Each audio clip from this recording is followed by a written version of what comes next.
Okay, one last thing to look at on the oceans before we move into meteorology. The resources that we get from the ocean.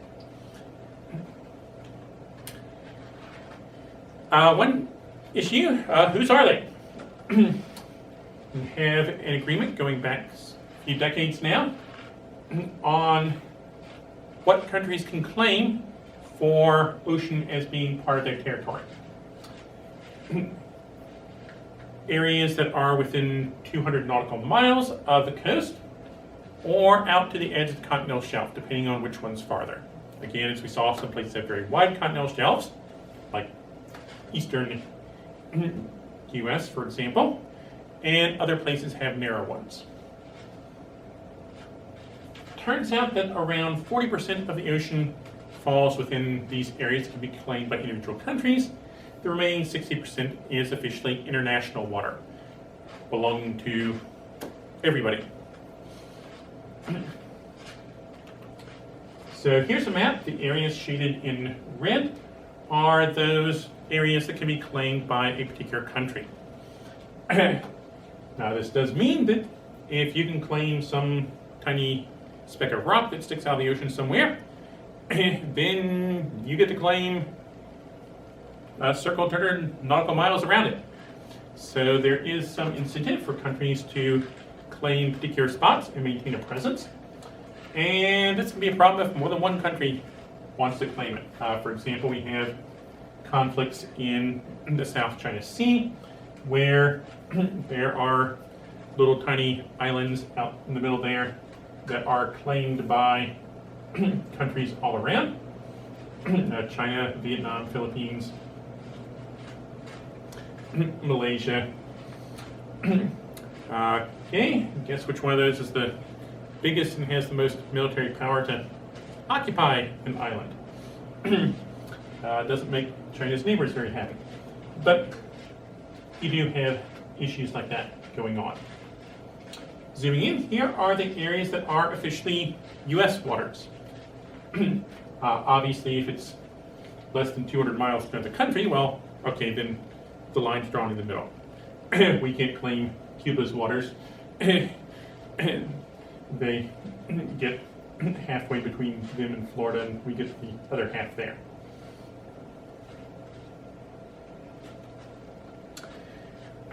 Okay, well, why would a country want to claim area of water? Well, there are various resources that may be found in or under the water.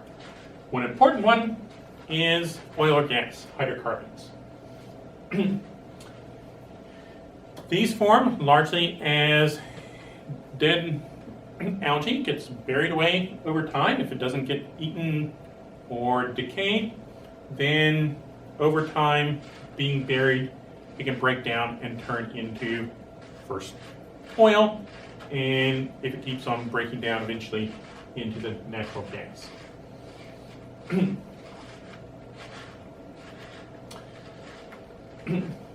Once you've made the stuff, they're liquids, and oil, gas typically float on water. So they will tend to move up through layers if they can. If there's a more solid layer above, they can get trapped in the top part of a layer with holes. Some types of rock tend to have more holes, more promising as a place to look for the oil or gas. Other types are more solid and can trap it. Finding this, making sound wave echoes that go into the ground, and then listening for how they bounce off of layers down in the ground gives you a picture of layers deeper down and can be quite useful in finding promising places to drill. For example, here, find that you've got these bent layers, and so right at the top of the bend is where the oil and gas can be trapped.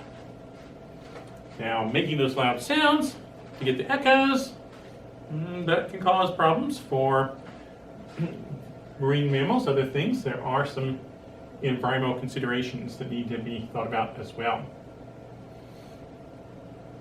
Now, another thing, sometimes you have rock that has plenty of holes, but those are small holes that do not connect with each other. So you can have plenty of oil or gas in the rock, but if you drill a hole down there, the oil and gas can't move into your well. It's trapped in these smaller holes. Okay, well, what could you do to get more out? If you had some way of breaking up that rock down the ground, making more cracks in it, then there'd be more ability for the oil or gas to move through these new cracks and be pumped out of your well. So that can make the difference between a well that's not going to make enough oil or gas to be worthwhile to one that is financially valuable in producing. And so, breaking up the rock, fracturing it, or fracking. Fracking is a procedure. It's been in the news quite a bit. A lot of folks are very much for it or against it. Some of them actually know what it is. It's a procedure where you pump liquid at high pressure down into the ground, and that high pressure liquid pressure on the surrounding rock helps break it up, and then you can get more oil and gas out of it. Along with your high pressure fluid, you might add things like acids or other stuff to help break the rock up more and get stuff out. So a process that is being used. There are other problems. Here's a picture of the Deepwater Horizon spill. As the name suggests, they were trying to see if they could successfully drill in very deep water. And, well, they did drill and start getting some oil and gas with the test well, but they had problems.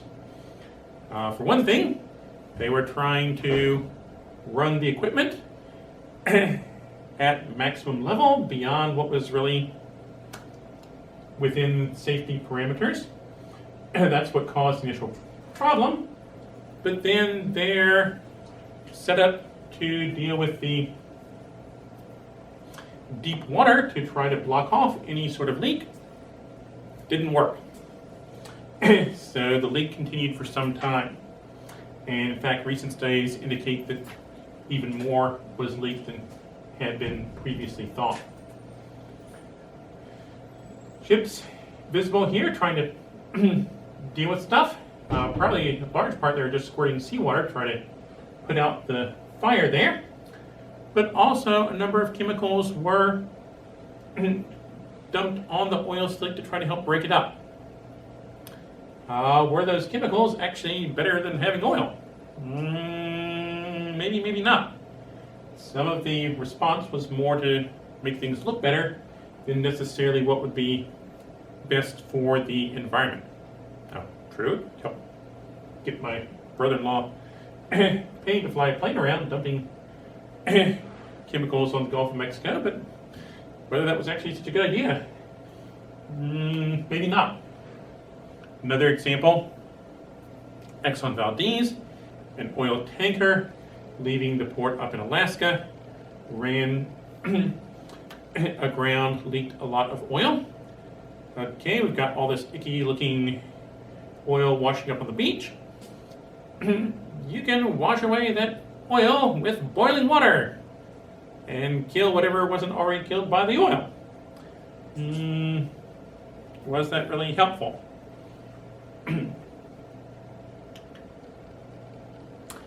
A different sort of petroleum resource found under the oceans and in a few other places is what's known as gas hydrates.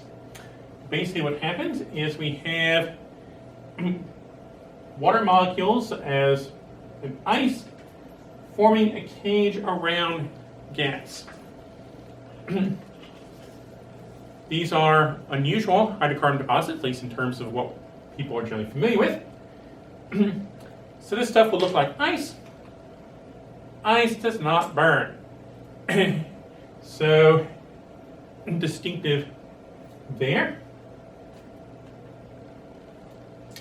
And so ice requires low temperature. and somewhat higher pressure. These can be found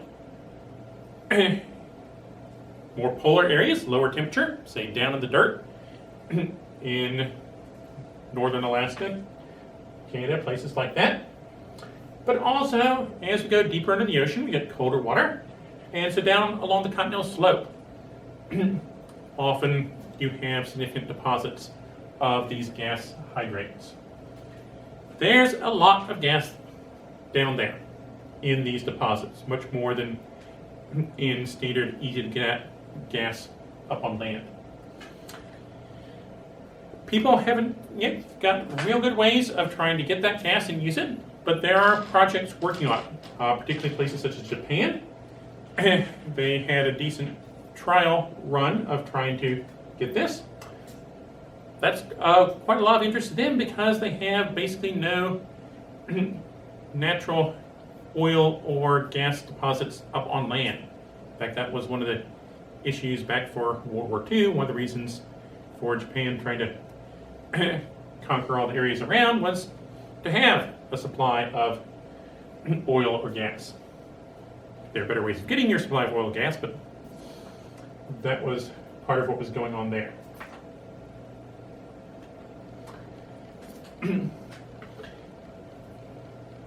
You do have some of this naturally coming up to the seafloor, and just as we can burn it and get energy, there are bacteria that can eat natural gas or oil and use it for energy. And then, of course, there are things that eat bacteria and things that eat those. And so you have a whole food chain based on these. And distinctive types of things living in these places. See if the link likes us here.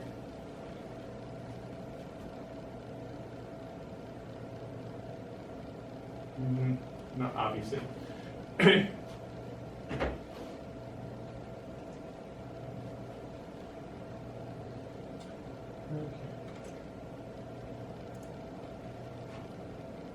Just keep recording.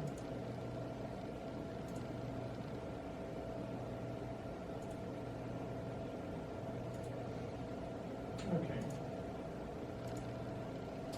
So was that the end of that? Well, I have to